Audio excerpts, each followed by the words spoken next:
against going up against Colorado on the road here, a team that's right now you're looking up at and trying to make up some ground against? Yeah, very good team at the start of the season. I think they had a good preseason as well, and they've built on that. Obviously, they have the addition of Jermaine now after serving his suspension, so that obviously adds a bit of bite and experience. And I know that he's got a chip on his shoulder and something to prove. So expect him to be fired up, especially after scoring a goal. So a very good team. They seem to be playing with a lot of confidence, and their 4-2-3-1, 4-3-3, however you want to look at it, seems to be working out really well for him. And going up against Marco Papa again, seeing him on the other side. Yeah, I think he may have picked up a little injury. So, but obviously, if he plays, very, very skillful player. Anytime you get traded away from a team, I think you always want to prove something. So, if he does play, I would imagine that he'll have a very good day. He's obviously going to be motivated. I think he's got a great start to the season. He's seeing good passes, a couple assists. So from that standpoint, just a great player and a great guy. So happy for him that he's playing well. But if he does start, it's not the best for us. Still using the brace. I see. How's the shoulder doing, and do you plan on using good. that for the... Yeah, I played 18 holes yesterday, so it's good. I think this is more now just the confidence thing. Just making sure that if there is something preventative, that I use it so that I don't have any excuse to look back, or these guys can't say, well, why weren't you wearing your brace? It's something I've heard before. So making sure that I've got all the bases covered. Feel normal playing with it, so just keep it on until I feel 1,000%. How is the momentum that you guys kind of been building the last couple of weeks factoring into your confidence going into Colorado? I think anytime you get on a run of unbeaten, you want to continue that streak. So the most important thing is playing to 0 away from home, and against a very good team at altitude, a team that's been playing confident at home, and they've also gotten results away from home. So in saying that, we've got to be ready for an absolute battle. We've had some tough games there. Sometimes we eke out a few results there, but other than that, they've all been very difficult games for us. So we got to come in confident, playing at home.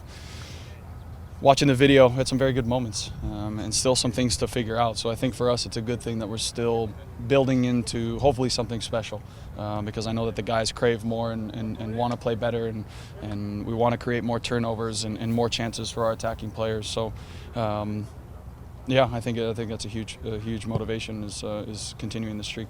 What kind of challenges did the altitude present? I think we do a good job of catering to making ourselves feel as good as possible going in. So we go in really late. We go in like Friday night.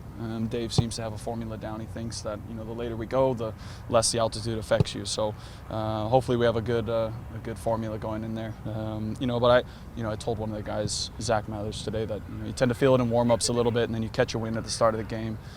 Start of the second half, you get a bit winded, and then you finish out the game pretty strong. So you hope that that's the case every time. It's not always the same.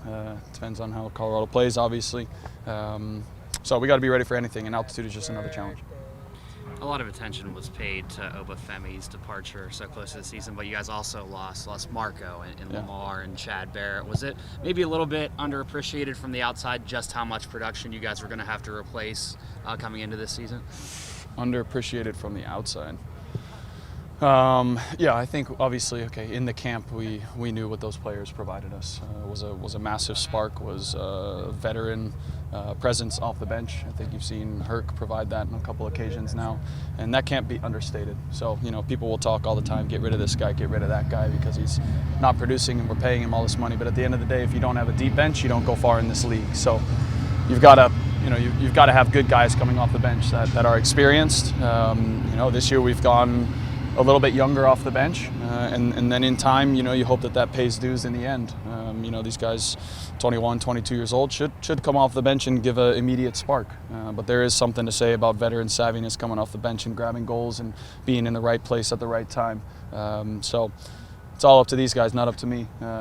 So a good balance, I think, is important. And we can't have all veteran guys coming off the bench and all young guys, so making sure that we have a good balance. So from the outside, it's definitely a bit underappreciated, I think. Has the dynamic in the locker room changed at all, losing some of those guys and having a younger influence? Yeah, I think so. I think a bit of it reminds me, I feel more in this locker room now as when I was a young player. So, you know, you have a lot of younger groups who are now living together and kind of doing their own thing, living downtown and figuring things out, you know, like in myself with living with Chad when we were a lot younger and Robbie Rogers, and then you had the older guys who kind of did their own thing. So it's a little bit flopped now. You know, last year was a lot of veteran guys who kind of hung out, and now it's more younger guys doing their thing. So it's just the natural ebbs and flows. You know, guys come and go, guys choose to stay or go. So not everything's going to be perfect, but yeah, a bit of a different dynamic this year. Sure. How much has it helped you guys having Hercules come off the bench the way he has in the last 2 games? Yeah, obviously, like I said before, I think Herc provides a spark. You know, he's played in a top league in Mexico and proven that he can score goals there. And in a 4-3-3 as well is what Santos played, and that's where he thrives. So you hope that he fits in well, and you know, if he doesn't start this weekend coming off the bench and banging away goals, I think against a former team in Colorado. So yeah, I think he provides a lot in the locker room as well. You know, he takes guys under his wing.